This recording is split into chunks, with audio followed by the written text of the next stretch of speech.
Așa cum ai luat acum un suflet înalt și bun, un actor plin de povești, pe amza din Făilești, măi mă.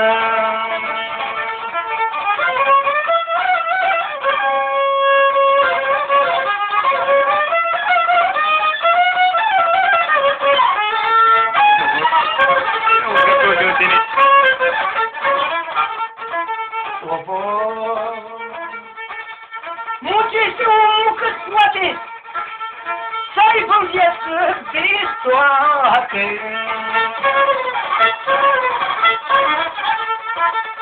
Și când crede că trăiește, moartea îl anihilește.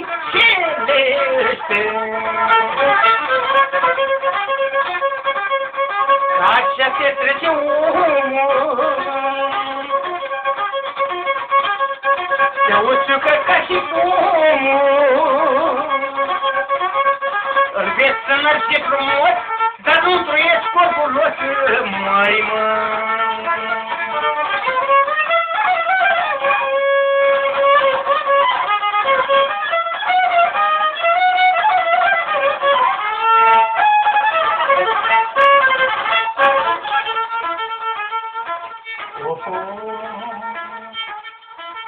Nemărire, nemărire, și nu mai vorbi ca tine.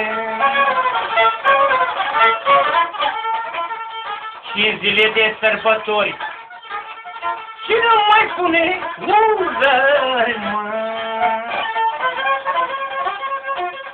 Lumea toată te-a iubit,